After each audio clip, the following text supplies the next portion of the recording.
It was a Friday evening, just after p.m. I had just finished my shift at the hospital. A long, exhausting shift. 12 hours on my feet, 4 surgeries, 3 emergency consults, and 1 patient who didn't make it. Days like that weigh on.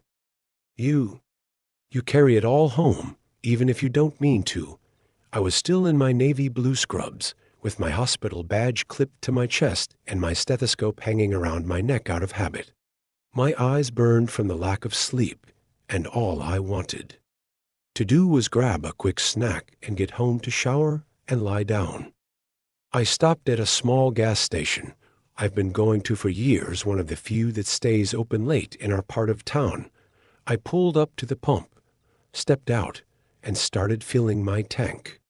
The air was cool, the sky fading into a deep orange and purple, and for a brief moment, it felt peaceful. Quiet. Then I saw the police cruiser pull in. I didn't think much of it at first. Officers stop at gas stations all the time, sometimes to grab a drink or use the restroom. But something about the way this one moved, the way he circled the pumps and slowed down when he saw me, put me on edge. He parked directly behind my car. No reason. No emergency lights. Just parked there, blocking me in. The officer stepped out slowly. Tall. White. Hand resting near his hip, like he was expecting trouble.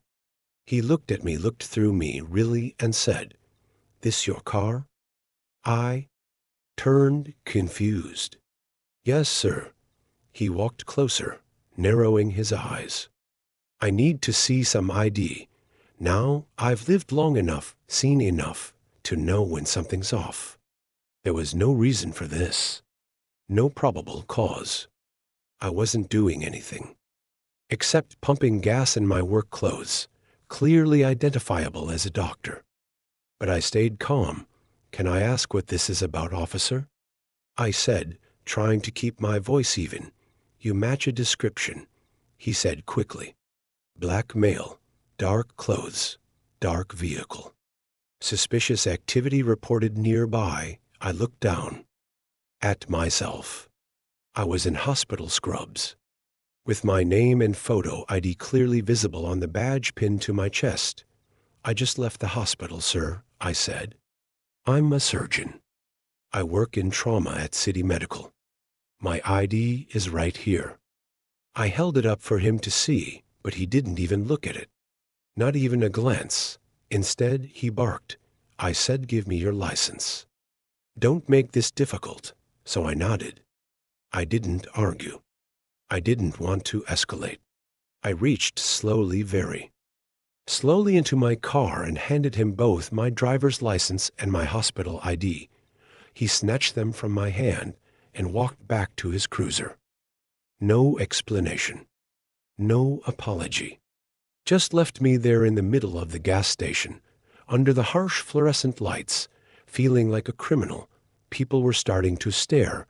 A man walking out of the store paused, looked at me, then looked at the officer.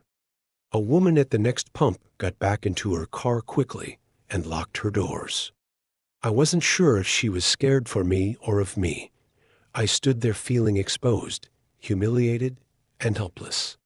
My heart was pounding, not from fear exactly, but from the weight of it all. I kept thinking, what did I do wrong? Why is this still happening? Why do I have to defend my right to exist even when I've done everything right? Minutes passed. The officer stayed in his car, running my plates, checking my ID, probably looking for any excuse to justify stopping me. I kept my hands visible, didn't move an inch. I've heard too many stories. I've lived some of them. Then another vehicle pulled into the lot. A black SUV. Sleek. Tinted windows.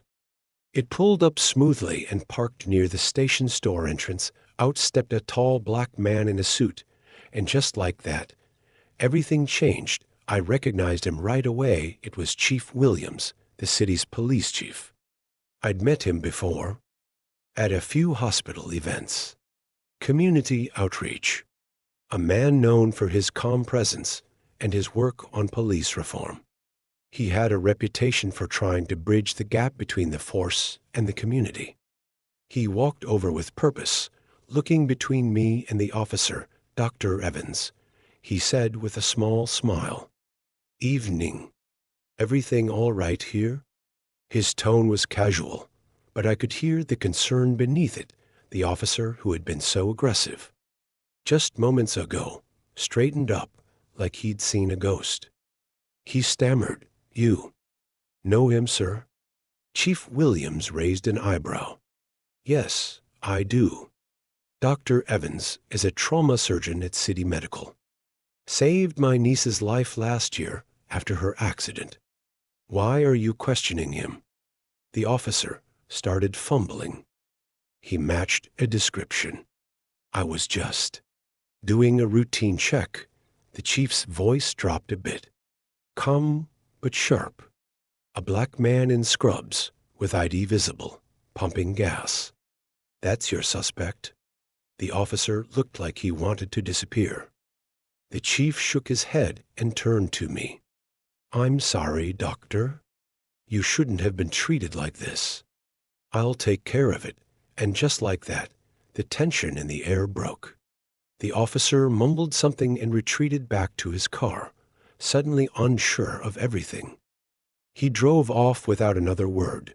I stood there, still holding the gas nozzle, feeling a mix of emotions: anger, relief, embarrassment, frustration. Chief Williams stayed a moment longer. We talked briefly about the hospital, about burnout, about how tired we both were of seeing good people go through this. He placed a hand on my shoulder before leaving. "Keep doing what you're doing," he said. "Don't let this shake you. You're seen." I nodded. But inside, I felt heavy. I sat in my car for a long time afterward. The engine was off, the radio silent. Just me, alone with my thoughts, staring out the windshield as night slowly took over the sky. I couldn't bring myself to drive yet. My hands were on the steering wheel, but they felt heavy, like even moving them would take too much energy. So I just sat there, thinking, replaying. Every second in my mind like a movie I didn't want to watch, but couldn't turn off. The way he walked up to me, like I was a threat. The way his hand stayed close to his gun. The way he looked through me, like I didn't belong, like everything I'd worked for meant nothing in that moment. I kept asking myself, what if Chief Williams hadn't shown up? What if he'd been 5 minutes later? What if he'd never come at all? Would that officer have pushed things further? Would I have ended up in handcuffs, face down on the pavement? Would my story have been another headline, another misunderstanding, explained away after the damage was already done? It scares me that I even have to ask those questions, and it hurts that I already know the answers. I thought about everything I've done to get where I am. The late nights in med school, the endless studying, the missed holidays, the lives I've saved, the families I've comforted during their worst moments. I've poured everything I have into this career, not for recognition, but because I care, because I want to help, because I want to make a difference. But out there, at that gas station, none of it mattered. I wasn't a doctor. I wasn't a professional. I wasn't someone worth respect. To that officer, I was just a black man standing by a car. That's it. Not my badge, not my scrubs, not my tired eyes after 12 hours in the operating room, fighting to keep someone else's heart beating. He didn't see any of that. He just saw my skin, and sometimes that's all it takes for suspicion, for fear, for power to turn into abuse. One look, one snap judgment, and suddenly your entire identity is erased. Everything you've built is invisible. You become something else in their eyes. something dangerous, something less, and that stays with you. Long after the moment passes, it lingers. Like smoke after a fire. You carry it.